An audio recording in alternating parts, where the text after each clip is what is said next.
Hi everyone. My name is Elena. I'm a founder at Achievers Hub. It's an agency for independent game developers. Also, I'm a co-founder and CBDO at GD Bay. It's an international network for the gaming industry. And since 2020, we are organizing an online pitching event called Global Games Pitch that gathers over 200 developers and 100 publishers and investors every year. So I'm constantly in touch with a lot of developers from all around the world, and most of these developers are looking for funding. And they're asking us for pitching advice, how to build a pitch deck, how to impress an investor, where to find an investor. We talked a lot about it in my previous panel at Indie Game Business Podcast in June. I believe you can get access to it through the website or through Discord. So today we will not talk much about how to find an investor, and where to find them. We will talk more about what happens next when you're already talking to investor, when you're negotiating, signing a deal, and starting working with them. And to talk about this, I've invited several amazing people. They all provide funding for games, but they work for very different types of companies. So now, dear panelists, let's go one by one, introduce yourselves, and please tell us about the type of company you work for. Let's start with Piotr from All In Games. Hi. Hi, hello, good evening or good morning, wherever you are. I'm Piotr Gadu, I'm representing All In Games. We are a young, 3 years old publisher. We found and publish games. We offer all kinds of services, and we focus on the consoles and the PC titles. We are looking for all kinds of budgets, all kinds of titles. So I think we'll have a lot to talk about today.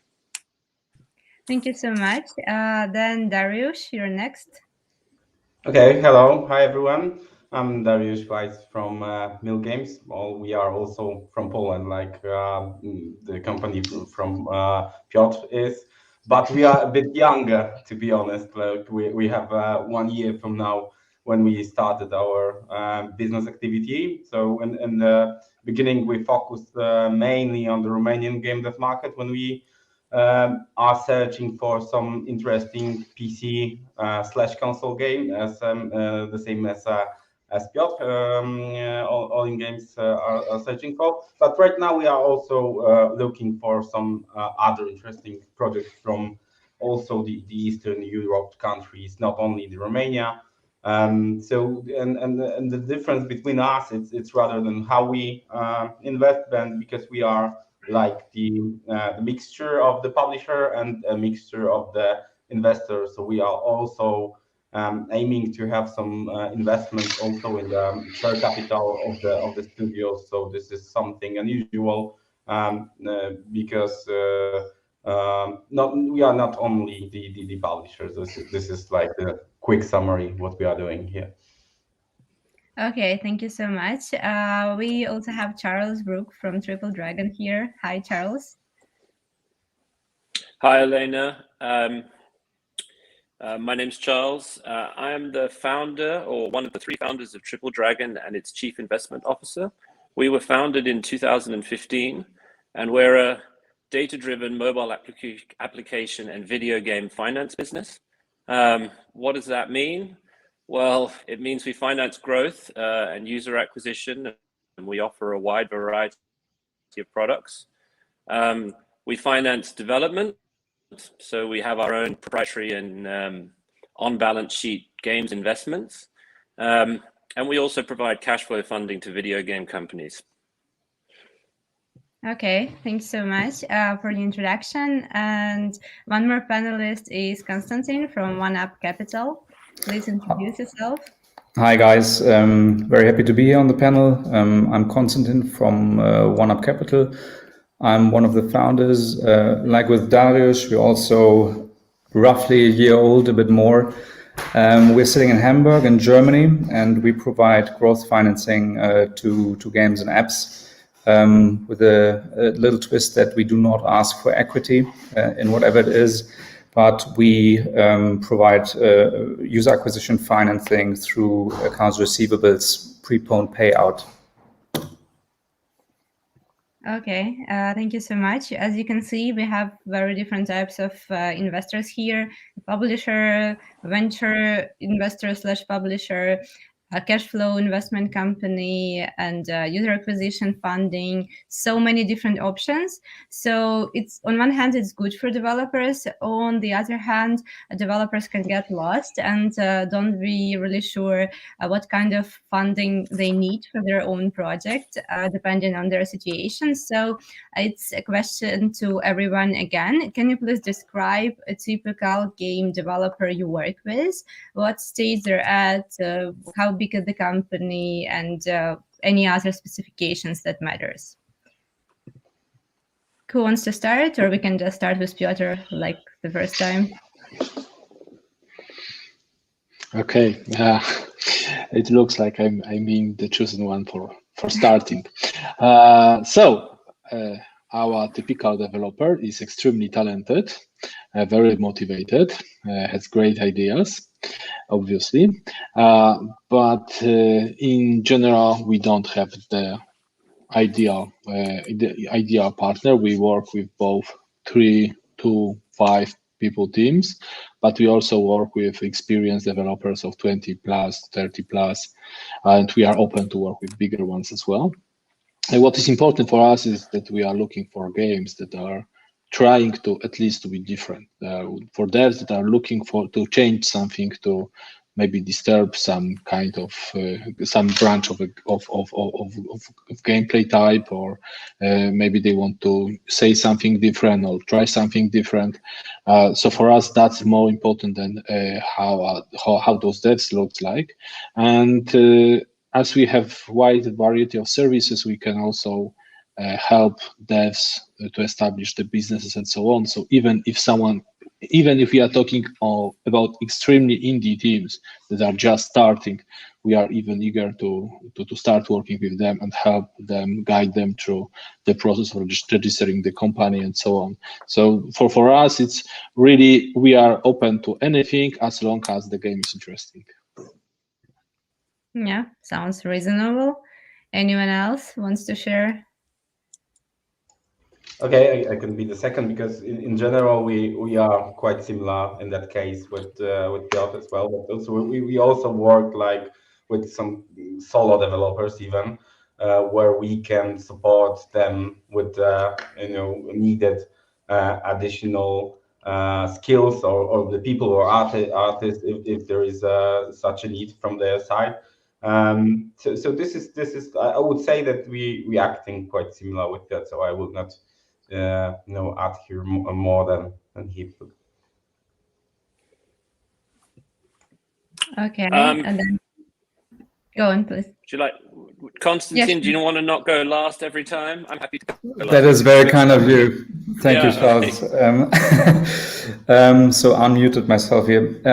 What we do is we do not have a threshold normally on a game or an app. We do not look for games and apps which are extremely big with a team of 20 people, 30 people, or even bigger, or just a bit smaller, but we look into titles which have momentum and which are failing to use it in that moment. Which means that because we've got a quite small streamlined process to give out funds, we do start already quite low on giving out 4 digits to our customers. So based on that one, you ask how big a customer normally is or a game should be. For us, a game should be there should be a title live. It should be a registered company, and it should have 4 digits, and that's it. Thanks. Charles, is it different for you? Well, I mean, yes, we have a little bit of a larger minimum ticket size.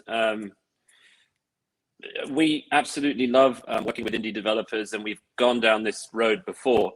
And maybe because our processes weren't as streamlined as Konstantin, we didn't have a great deal of success success with it. So we typically invest a minimum of $250,000, and we look for a full-time professional studio, normally a small or medium studio with a minimum team of about 5 persons. And obviously we want a game that speaks to us, but we're really looking at the data, and we're looking at the team and seeing if they have the relevant expertise to deploy the funds that we offer. So what I mean by that is we could give £1 million to a company, or $1 million and they could deploy the UA ineffectively. So we're looking at companies that know what they're doing and can deliver their product, but also have the expertise in-house to be able to appropriately been clear with us in the beginning that they don't have that user acquisition experience. We have partners that we can direct them to who can help design their campaigns, but our typical investor is a full-time small to medium-sized publisher with about five people plus. Okay, thank you so much for sharing this. Konstantin, you already mentioned that you're not taking equity from developers. Can you please elaborate? Like, what do you ask for in exchange for funding? So we don't believe in the equity model. Of course, at one point it does make sense. But this comes normally when you reach a certain threshold and when the cost of giving out equity is not too high anymore. So what we do, we give out funds not in return for equity, but we take a percentage of the receivable which is coming in the future. So it's on that end it's quite straightforward, because also when you are in that momentum and when you need the money to put it in future campaigns, you do not want to have a long negotiation with an investor. That thing is something which makes sense, but that is to be planned and strategically planned ahead. But we are more in the business of giving out funds quite for the need when it's there. So I do not say that the one is better than the other, nor do I say that the one is right or wrong. But I say that for specific amounts of funding needs, you use specific tools. And when for us, we have identified just accounts receivables funding as the right tool to grow in that specific second.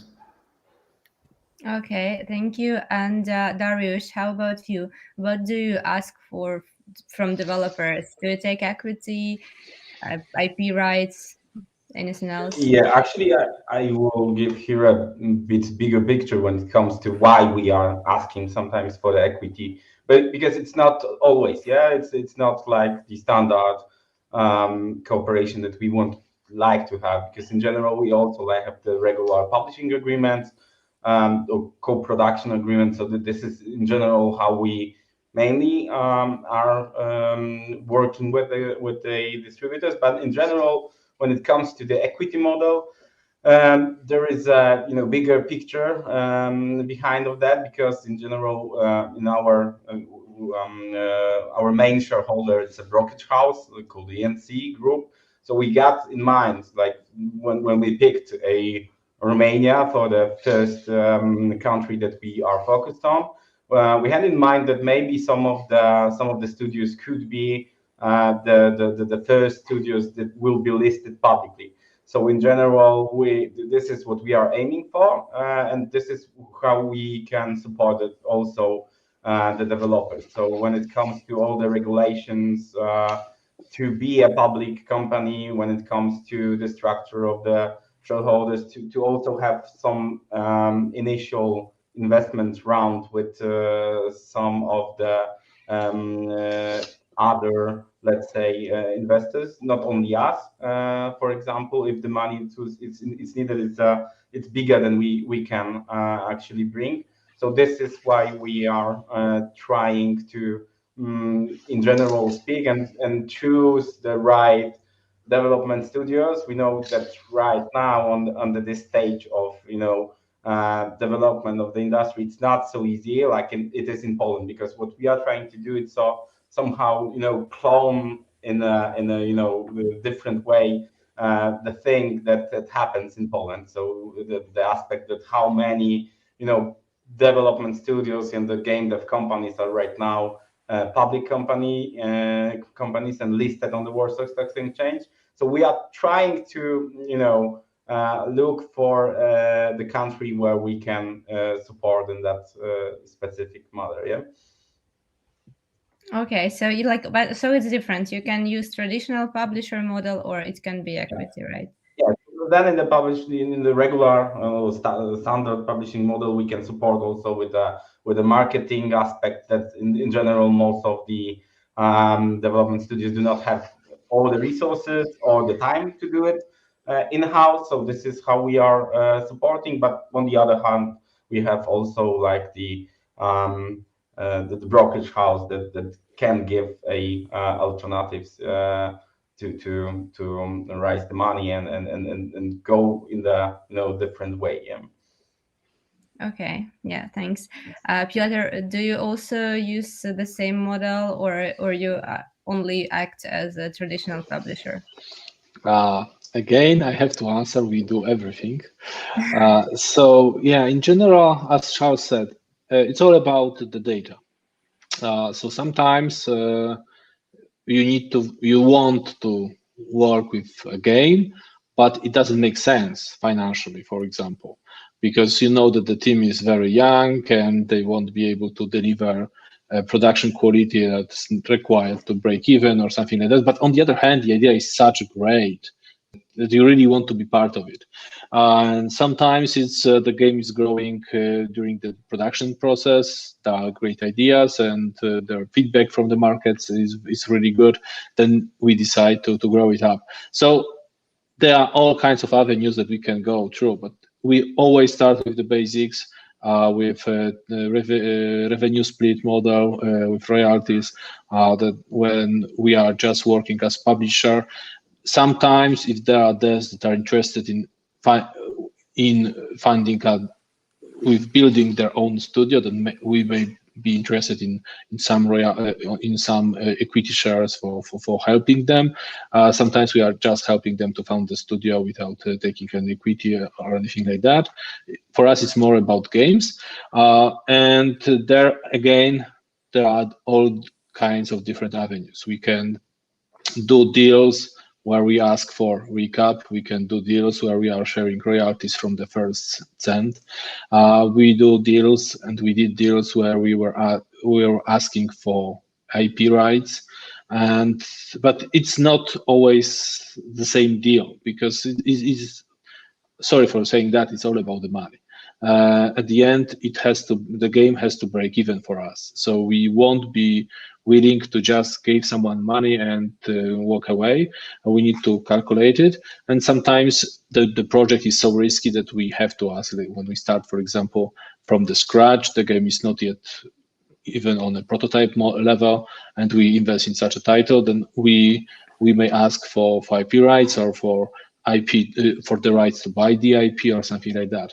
If someone is coming to us, experienced studio with something, we may ask for very, very little, very small percentage of royalties, because we see what they are bringing and we know their experience. That's a deal we did with Farm 51 for Chernobylite, for example, very small percentage for us, or rather small percentage for us, but we were sure that the game will break even quite soon. So yeah, everything depends on the game, everything depends on the relation, but if the devs would have ambitions to become a big studio with tens of hundreds of people, then we of course would be happy to help them to go public or whatever. We can do everything. Okay, so earlier the stage, the riskier the investment, like the more you ask for. Yeah, basically, yes. Yep. Charles, and what about you? What's your typical model? What you ask for and what you provide? It's quite difficult to add to all of those different points of view. We're quite like Piotr in that we are very flexible. But I think that the way that we approach things is that we have a chat with whoever we're trying to do business with and decide what their objectives are and what they're wanting to stake. So, and what type of product that they want from us. So for a UA facility, we might ask for an interest rate on a sum borrowed. On a more publishing style deal, we might ask for a revenue share. If we founded a studio together with some people on the basis that we were going to make a programmatic series of games, we'd probably ask for equity. And so in that sense, I'm a bit similar to Piotr. It's hard to answer the question without having a specific example. But I guess that we listen to what our customer wants and we try and build a solution for them. Okay, so like this all is discussed during the negotiation process, probably at due diligence. I, like, as I said, work with a lot of developers, and it's unfortunately a quite often situation when developers approach us and we ask them when they need money, and they say like right away or yesterday, because they already run out of funds or almost run out of funds or like running out of funds in like 2 weeks. And unfortunately, in most cases, we can do nothing about it or very little about it. Because it takes time not only to find an investor, even if you magically sent your first email and you found someone interested, it takes time to go through all this negotiation and preparation processes. So it's my next question to everyone. How long does your typical negotiation with developer last? And what are the most important things you want to understand during this process? Dariusz, maybe you want to start? Okay, I can, for sure. In general, it depends on the model, because it's a fact that when you are trying to speak about the equity financing, then there is a whole due diligence process which takes a time, even for completing all the data, all the documents that the lawyers need, or we need actually to somehow evaluate the company value. So it's really long way, to be honest. But when it comes to the regular publishing deal, it depends on the actually willingness for the both side, and in general it's from the 3 months. I would say it's really 2 or 3 months. It's really quick deal, to be honest, when we go through all the agreement paragraphs, all the two sides negotiations with lawyers, and with all the aspects that need to be detailed as much as you can, to not be wrong in the future, or to secure both of the sides, to have some kind of the compromises in the agreement, which is not really easy as it could be. We all know that all those paragraphs need to be after writing something, that there needs to be some kind of the video call or the conversation to talk about what each party have in mind about putting all of those stuff there. So it depends, but I would say that it's from 2 months up to half of the year. It's in our situation like the normal period of time when it comes to the so 2 months to half a year typically. Is it different for everyone else? Maybe I jump in there, because for us it's completely the opposite. But this is also you don't do due diligence. Exactly nothing. Yeah, we throw a dice and that's it. It is regarding the product actually we offer. Of course, you do a DD when you ask for equity. That's clear. But since we offer interest on, or since we ask for interest on accounts receivable, we ask for a proof of revenue, and that can be very quick by giving us access to the platforms. And when seeing it, this is for us depends really on the height of investment. Then it could be then enough as a DD. Of course, there are other mechanisms we have in place as well, but we keep it very simple and lean. And our goal is after we speak with someone that we can pay out within the same week. But really, this is really regarding the financing model. Of course, if it's equity, of course it needs longer. But since we have a different product, we pay out normally within 2 to 3 days. Also, that's a great option for those who need money quickly. Okay, Charles, how about you? We also do growth financing like Konstantin, but most of our facilities are between $1 and $5 million US, and we're unable to pay out in 2 to 3 days. I think the fastest deal we've ever done is 4 weeks, but typically it'll take between 6 to 8 weeks from the moment that we meet to the moment that we're talking about dispersing funds. In the case where we had a deal that was done in 4 weeks, we had a very financially sophisticated CFO at the other end who knew what we were doing, had experience within the industry, who was also a lawyer and was able to draft his own documents. So the process was expedited, but in general, the amounts are significant. We have investors who have contractual requirements. It takes us a little bit longer. Charles, sorry, could I ask you that you've mentioned in the beginning your minimum ticket size? What was it again? Well, it's $250,000 US for a receivables-backed UA facility. We do occasionally do smaller amounts on untested games where we feel deeply passionate about the product, but we have varying degrees of success with that. Sometimes it's very good and sometimes it doesn't go so well. So, it's not our core business. Understood. 75% okay. of our business is pretty conservative. And if it is the minimum ticket with the receivables back payout, what would then be your amount of payout time?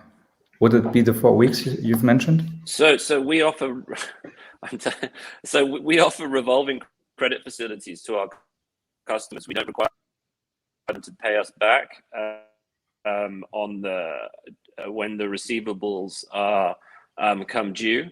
We take a charge over them, and we will roll the loan normally on a monthly basis for a period of up to 1 to 2 years, assuming that the certain collateralization ratios are maintained. So if your receivables equal more than you owe us, happy Charles, otherwise not. Yeah, okay, yeah, thanks. And Piotr, do you want to add something? And how do you approach this? Yeah, so I need to start with thanking Dariusz for saying that they worked up to 6 months, because I was worried that I will say that, it takes some months, 3, 4 maybe, and I was scared that I'm so big public companies, so that's so. But yeah, good to know that other people are more crazy about paying, focusing on details. So, yeah, as a public company, we have to be very diligent, and our agreements aren't nice and short. Especially people from the US are surprised that we have so many paragraphs, so many clauses, so many elements. So it obviously takes time to discuss it with lawyers and so on. It depends on how flexible, or maybe not flexible, how good organized developers are. For most of them, it is one of the first projects, so it takes them a little bit more to understand why we are demanding this or that. And so yeah, it has to be over a month. In most of the times, it's over 2 months. But recently, I realized that we are spending more time discussing terms, not contracts. I mean, we are working with more and more developers that are very focused and understanding about the marketing, and they are demanding very peculiar things like what we can promise them, how we can structure the marketing, what kind of elements we will provide, and so on and so on. So this can. We have a project right now that we are discussing with devs, and it's already taking 3 months, and we didn't even started drafting the contract because we are discussing the terms, and we are running all different kind of simulations. So we need to have to put that much money to get to this kind of results, and they are not happy, so they want something else. So we are trying something else, and we are trying to find the perfect scenario where we could commit that we can realize this scenario, bring that many copies to their games, bring that many customers to their games, and break even on the same time. So there are two sides of one coin when you're flexible in terms and when you have this individual approach. On one hand, it's cool that you're flexible. On the other hand, it means that it takes more time to negotiate every specific deal. It depends. It depends, because sometimes we can go very straightforward. I remember we had one deal that it took like one round of reviews. Devs were experienced; they knew what they are getting into. They received a contract. They said, "Yeah, that's a standard contract, more or less. Change this and this." We changed it, and after a week, we had the contract signed. But yeah. It depends on the other side. If the other side is prepared, ready to sign the contract, if they have good lawyer or a good counselor or someone who will advise them, then it may take shorter. But yeah, we can't cut the corners here. We need to discuss everything because we are public and quite a big company, at least in Polish standards. So we need to put some focus on some elements. So getting it done in a few days, it's impossible. And yeah, guys, Konstantin and Charles talk a lot sometimes about the payout time. That's also, I think, we can't. If someone is coming to us, we are not sleeping on money. We are not sitting on any kind of pile of money or coins or anything. So when someone is coming to us, we need to wave it into our cash flow, into our business plan. So yeah, it has to be several weeks. Most of the times it's several months before we can start working together. Yeah. Okay. So the general advice is like start looking for investment earlier because it will open more options for you. Darius, you want to add something? Yeah, I just have a question to Piotr as well regarding to the marketing plan that you mentioned about. Are you also putting like some kind of the marketing activities as an addendum to the publisher contract? So where you are trying to list every activities that you are able to do in general? Not all, but some, yes. Sometimes it all depends. Sorry for overusing it, but sometimes it's the deal is quite straightforward. Someone devs are happy with us taking over everything, but sometimes devs are very focused, for example, on having 3 trailers, and they want 3 trailers. So they need one trailer that will be CGI, high quality trailer. So yeah, but that's a contract, and I think that's something that especially younger studios, younger teams don't understand. If you want something, the contract is place where you can write it down. If you are dreaming to be on GDC or on E3 or something, put it in a contract that publisher or investor, to publisher, investors obviously are working in different business model. That publisher has to bring you to E3 if you want to have something. But it also costs. If we have to do a CGI worth, I don't know, $100,000, we need to break even this $100,000. So it will go somewhere in the spreadsheet, and it will raise some bars, it will raise some royalties or whatever. We'll change numbers. Yeah, that's a great advice, by the way. So if you want something, put it in the contract and think in advance about what do you want and from your partner, publisher, or investor. Well, like many developers that I meet are very worried about losing the control over the creative process when they start working with partner, publisher, or investor. So it's mostly a question to publishers, to Piotr and Dariusz. Like, are you involved in the creative process, and like how does it work between you and developers? Okay, I may Piotr? start. Yep, or In general, Dariusz, yep. we have like our production team who is which is actually working quite close with the distributors, the developers, and telling like some kind of advice. But I would not say that this that the developers are losing somehow the the flow that they have. So in general, there are the advice, and we are actually bringing to them. We do have like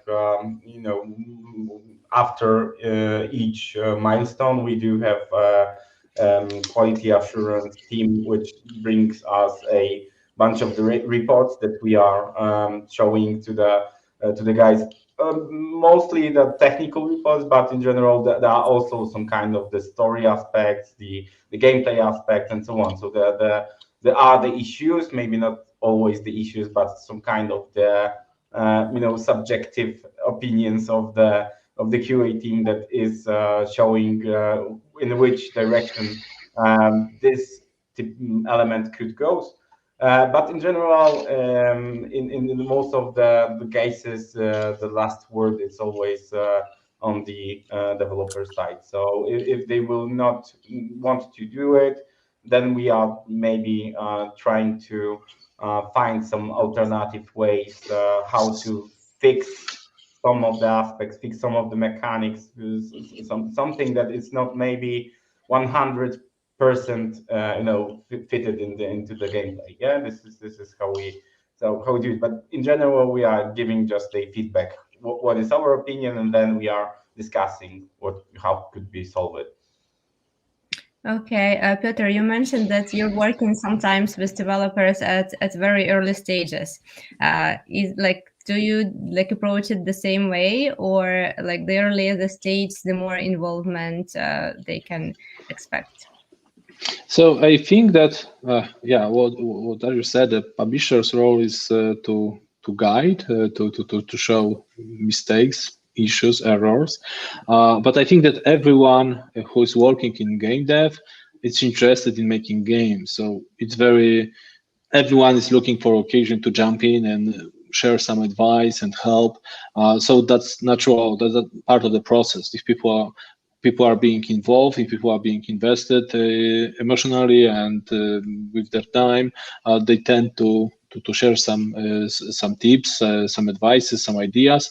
So it always happens, even if that's not a part of the strict process, but it always happens. Sometimes we have devs that are looking for help, and where we can, we are helping them.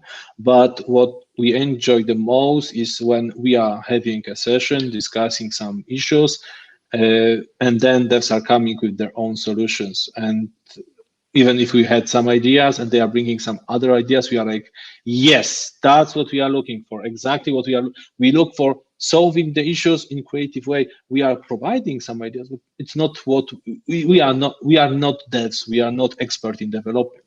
But also on the other hand, as Dariusz said, from a technical point of view, from, for example, user experience point of view, we have dedicated team working on that, providing to devs very complex research regarding what people like, what people don't like about their game. So this is also part of the part of the creative process of making the game better. And so there are like different levels. If you are working on prototype, on a gameplay prototype, we have different kind of inputs. If we are working on story, we have different inputs. If we are working on user experience, we have different inputs.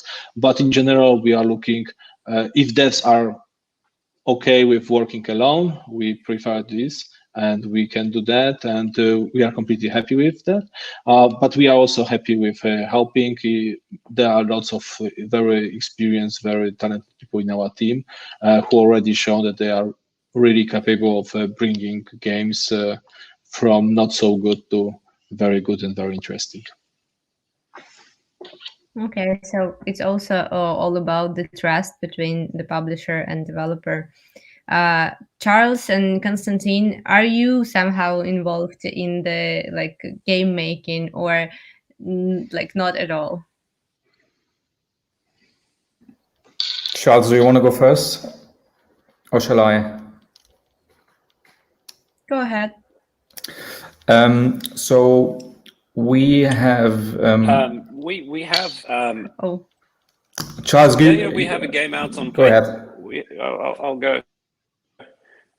We have a game out on PlayStation 4 at the moment.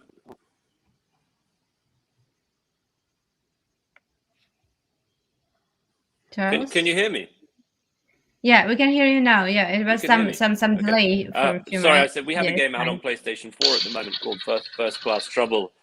We invested in the studio very early, and then they went on to do a publishing deal. Invisible Walls went on to do a share.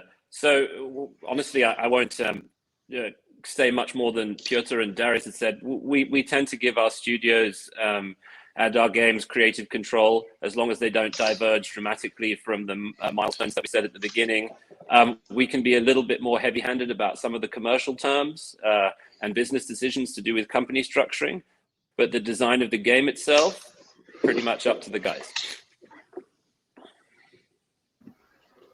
Okay. For us, it's similar. So we have two products. The one, the very simple one, which I've mentioned earlier, that is accelerating payouts. And in the second phase, after we've done that a few times with our clients, then we give a multiple on the revenue. And based on that, we do require that we are also involved in the campaign steering, because that is really about how the game performs and how the campaign performs in order to get more users. And we come from our background is really marketing agency focused on games and apps. So this is our little USP which we also use. So it's not steering creative, but we would like to have also a say in how the campaigns are steered, because we also believe that it's beneficial for both sides. Yeah. Okay. Thank you for sharing this with us. And like also developers usually think that the most important part is to sign the contract, is to go through all these processes of pitching, negotiation, and then contract signing. And as soon as the contract is signed, it's like half of success at least, but in most cases it's just the beginning of the journey. And like my question is like to every one of you, and has it ever happened to anyone that you terminated a deal after you already signed the contract? Like, and if this happened, what went wrong? May I? Yeah, of course. Yeah, that's never a fun part. It's not why we do what we do. It's not to cancel contracts, right? But especially those days with COVID and teams breaking down because of breaking up because of it, it sometimes happens. And if we can save a title, then we will be fighting for this. But if devs are changing their minds about what they want to do, if they want to make a different game, different title, and then sometimes it's better to just split and go part the ways. We did it several times, like two maybe over the last few years, but in both cases it was like the vision for the devs had, it changed completely over the period of a year or something like that.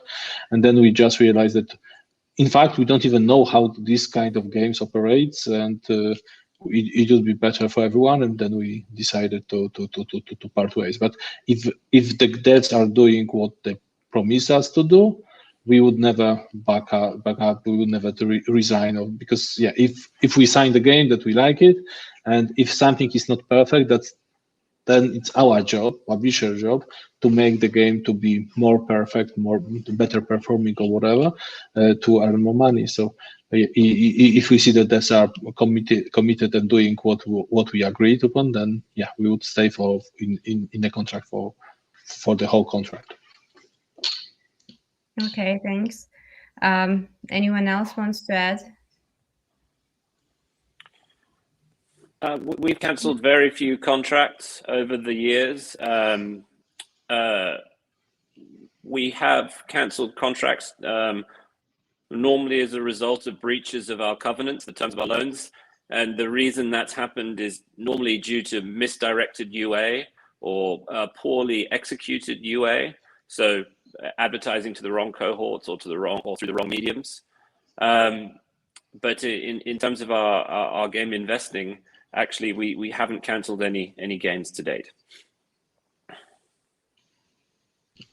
Okay. So if you don't want, do you want to add, Dariusz? No, I just wanted to add that so far we didn't have such a situation, but in general it can somehow appear when this is right now my thought that we have some kind of the negotiations with the guys that some of the developers or some of the teams have something in mind that they would like to deliver, but in general they are not able to do it. This is when we are telling that guys, okay, just maybe grow up with the team, hire someone, or find someone who can help you with some of the fields, some of the aspects. Because right now, when you will sign this contract, then you need to done it by yourself. But in general, what we see right now, that it might be problem for you. So it is maybe sometimes really hard to hear that you are telling someone that is not able to deliver the product, but it is good for both of the sides, and it's cut a lot of nerves and other stuff. So it is what happened actually to us. Okay. Well, so now to the more positive part. I have probably the last question before we go to the Q&A with the audience. What is the secret of successful collaboration between developer and investor? What would be your main advice to developers to make sure that their relationship and collaboration with an investor works? Let's start with Konstantin. Oh, and we lost him. Okay, let's start with Piotr. Okay, I'm not going anywhere. So I think it's like with every other relation. It's good to state out at the very beginning what you want to have out of from this contract, from this deal, from this project. It's really not good if you hope to get something and you're building your business case, your future on this particular, I don't know, you want to have that much money out of it, or you want to get famous, no, maybe not famous, but you want to get an Oscar, right? And if that's your goal, then most publishers will tell you, yeah, you won't get an Oscar for making a game, you need to go to make a movie. But sometimes I see things like that devs are expecting that the game will make something, will be that popular. It's good to say, or at least ask publisher, what's mine, what's expectation regarding sales, for example.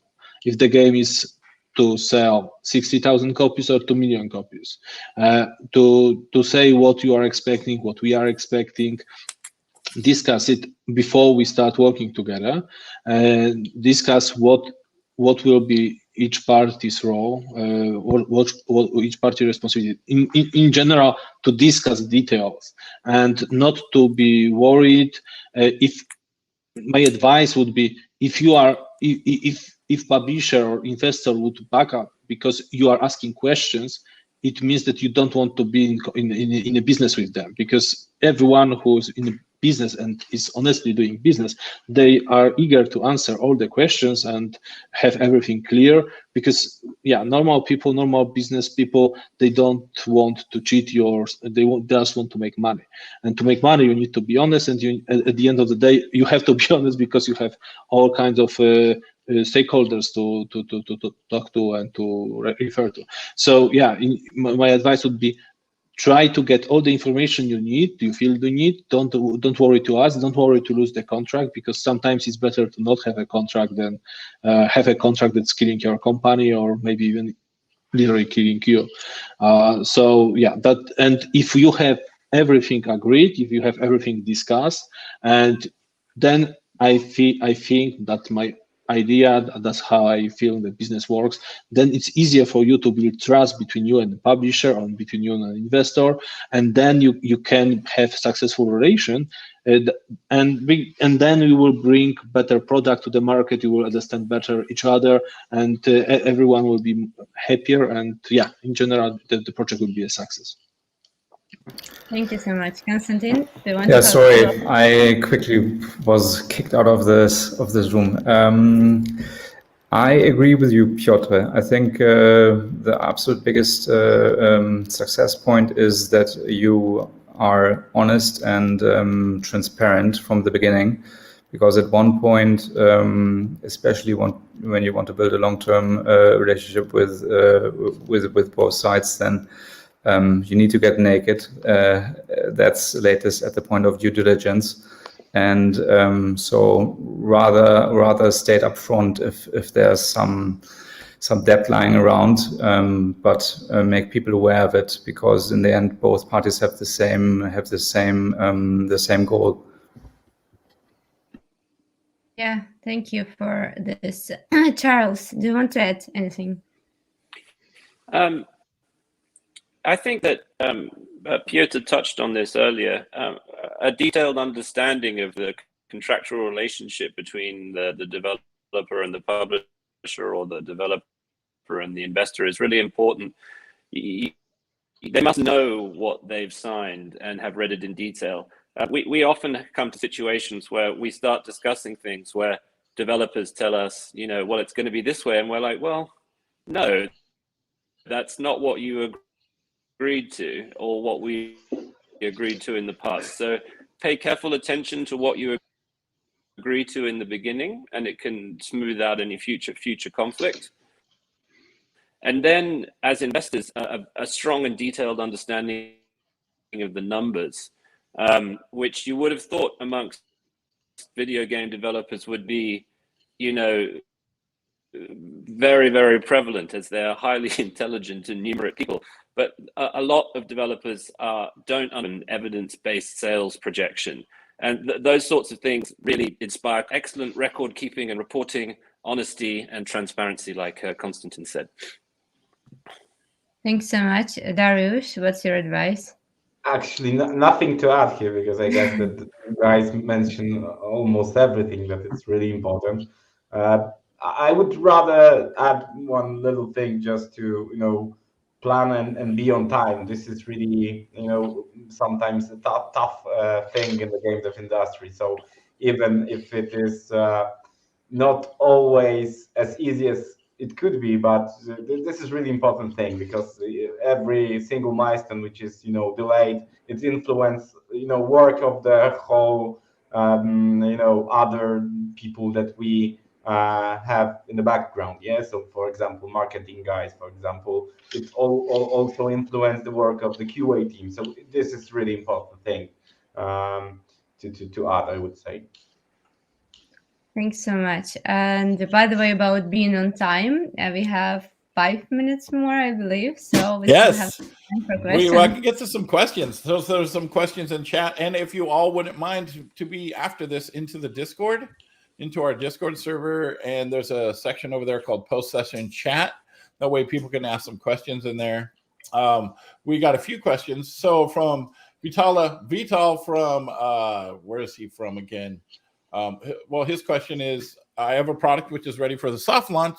So what is the right time to approach an investor, before soft launch or after soft launch, and getting data? Whoever wants to field that one. Or should I just call somebody? Yeah, I think it's either Charles or Konstantin. I'm honestly very interested in the answer for this question because, yeah, I have some friends working with free-to-play games, and I think that they would ask exactly the same question. Okay, I mean, I'm happy to go.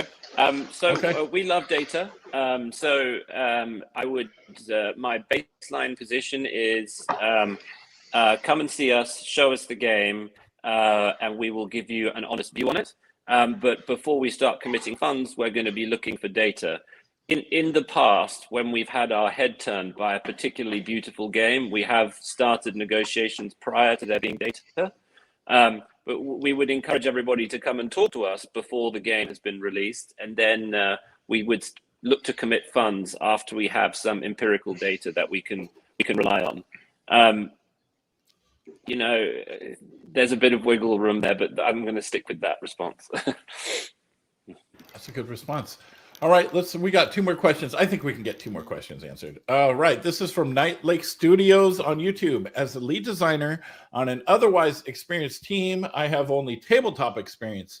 That being said, would it be relevant in a pitch to include successful business ventures outside of game development?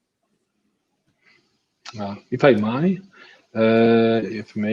so especially tabletop, if we are talking tabletop games, it might be very useful for games.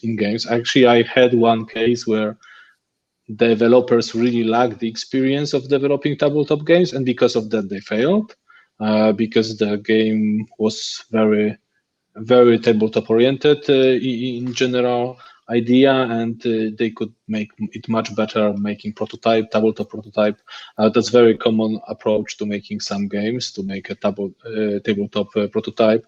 So yeah, it depends if this is something that can be used. For example, one of our best producers was, before joining us, a producer, but maintaining classic orchestra traveling through China. So he was a producer, so he knew how to organize stuff, how to work with people, but he never worked in games. But his experience was crucial for his making success in the field. Excellent. All right, so here's a question from Critter Crops on YouTube. If a dev or studio has launched a successful game and looking to further establish a studio, can we look to our investor/publisher for business guidance?